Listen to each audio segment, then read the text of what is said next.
What's going on, everybody? Welcome. Look, I'm gonna get right into it. This is my little review for Game of Thrones Season 8, Episode 1. Now, yesterday, season premiere, Game of Thrones came on, and right out the gate, the messiness ensued. You know, they come in, Jon Snow and Daenerys Targaryen, they roll in with their Unsullied and their Dothraki and their two dragons. They come into Winterfell, you know, like they big shots and whatnot. As they riding through, everybody from Winterfell giving that cold stink look like why they here? Like, you know how you come home for Thanksgiving, right? And you got a girlfriend or you got a boyfriend, but none of the family members like them. So everybody getting that stank look like, why you bring him? Like they all know Jon Snow, but they're like, oh, you bringing this one over here? Like you bringing this one here? So everybody's gathered, the whole family reunion. Everybody meets up. Hey, I ain't seen you in ages. How you been? Oh, you gotten bigger. Oh, you gotten smaller. Oh, all that stuff. You look good. All that crap. The main focus of this particular episode was Bran. I think we all can agree everything was centered around Bran on this episode. He didn't care about nobody's feelings. Everybody reuniting, Sansa giving Daenerys that look like when two girls got the same outfit on. Y'all know that look. You got two women with the same outfit on. They see each other. They give them that that look. You know that look. They give each other that look. Sansa's becoming a little more upfront with her presence now. She's really taking on the Lady of Winterfell, role. But all throughout the episode, she and Daenerys are throwing little shots at each other. That's just like, they ain't know some cattiness right there. Like I said, back to Bran, he ain't care about nobody feelings. He said, hey, we ain't got time for this. Thank you, the reunion, everybody, the Love and Hip Hop reunion, all that good stuff. But we ain't got time for this. The Night King is coming. He got a whole army of people with him.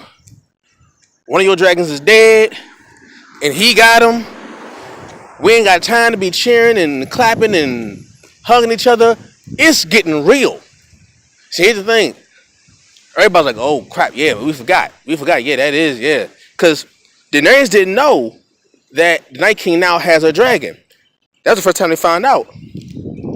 Now, there was a whole lot of little scenes and instances was like, that you could pick out. One, Cersei. I don't know what's up with her. What's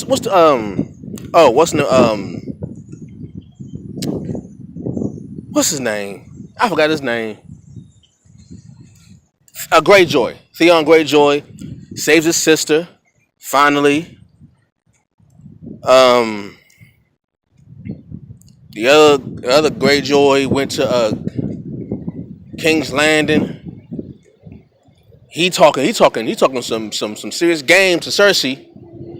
And now we have our first bar. We have our first bar for women to quote now. If you want a whore, buy one. If you want a queen, earn her.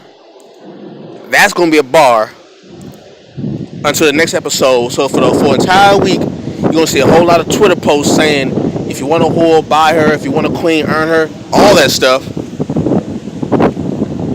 And then he finds a way to talk some game into her draws. She gives him up to him. But anybody that know anything about Game of Thrones and Cersei, we know for a fact Cersei Lannister will use any means, and I mean any means, to get what she wants. And when she's done with getting what she wants, you will die. We know this from history. Cersei is the epitome of a Black Widow spider.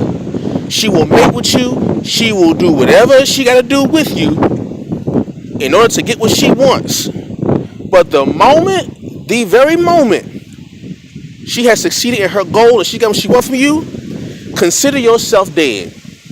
So I hope homeboy, that's his name gonna be homeboy from now on, cause he gonna be gone.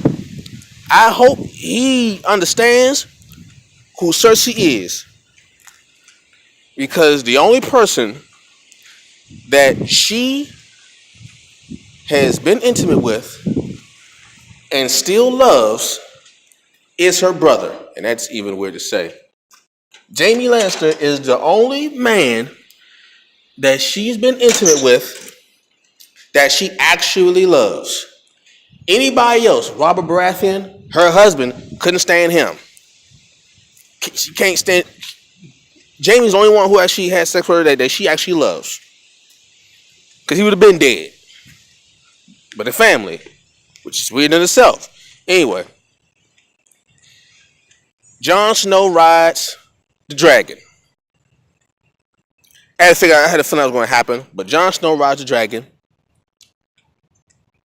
And then him and Daenerys kiss, which is getting weirder and weirder every time. They're making it a point to bring that up now. That the fact that that we're getting close to the reveal of their relationship, their actual relationship. And I swear, I think the dragons know. The dragons know who they are to each other. Like, 'cause I guess it's the whole, what the dragons can sense things. I don't know, but the dragons know. When they kissing the one of the dragons looked at him like gave him that. You know how when you in the bed with your spouse, your mate, and you getting a little intimate, and you have your pet dog at the foot of the bed or your pet cat at the foot of the bed, all in your mix while you trying to get in the mix. That's what the dragons were doing. Daenerys and Jon are kissing, sharing an intimate moment. Meanwhile, their pet dragons are just looking at them like this. That whole look. And then we come to the reveal. And this was my only issue with the episode, was the reveal. It wasn't I expected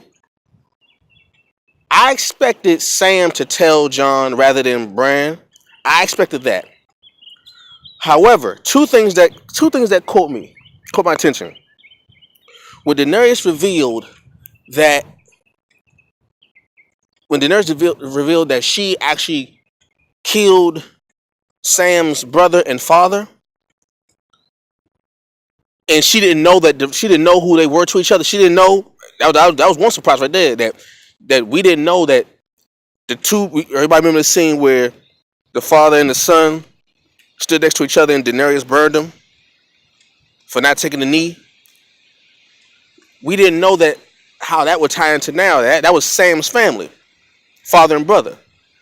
When she told him that she killed Sam's father and brother, there was a switch that happened in Sam where he went from, in my opinion, that kind of clumsy comic relief character that just a sidekick kind of character. His facial expressions, his mood changed when he got that news. So I think that that's going to play a big role later on when the coming events happen, when the war's about to get underway and when it's getting going. That little piece of information right there, what Sam just found out, could come back to haunt Jon Snow or Daenerys in the long run. I would say Daenerys, but I feel like that right there, because what she did trickled down onto Sam, and now Sam has been changed. So now Sam finds Jon in the crypt, and he's in front of the statue of his father, well, his adopted father, Ned Stark, and Sam tells Jon his actual identity, his actual lineage. Okay? I personally thought that was rushed. I thought that was rushed. I thought they did that too fast. Now, I don't mind the reveal. I think, however, for dramatic effect, they could have held off on that a little longer. They could have held off on the reveal maybe until like the third or fourth episode. They get held off on that. But I guess because of the urgency, because how John spoke, because our brand spoke, how urgent everything was, that everything had to move faster. The scenes were moving as fast as Brand had expressed about the urgency. Like we got to hurry up. Like this thing. So like they rushed everything. So like everything was going to the pace of Brand. Brand was the one moving the story. Okay, he's a 3-year Raven. He was the one moving the story along. The pace of the story, he was moving it along. But I personally would have liked it if they would have stretched that out a little bit longer. Like kind of let that go a little longer. Don't rush it. The first episode, like let it go a little longer. Drag it out. Drag it for dramatic effect. Drag it out more.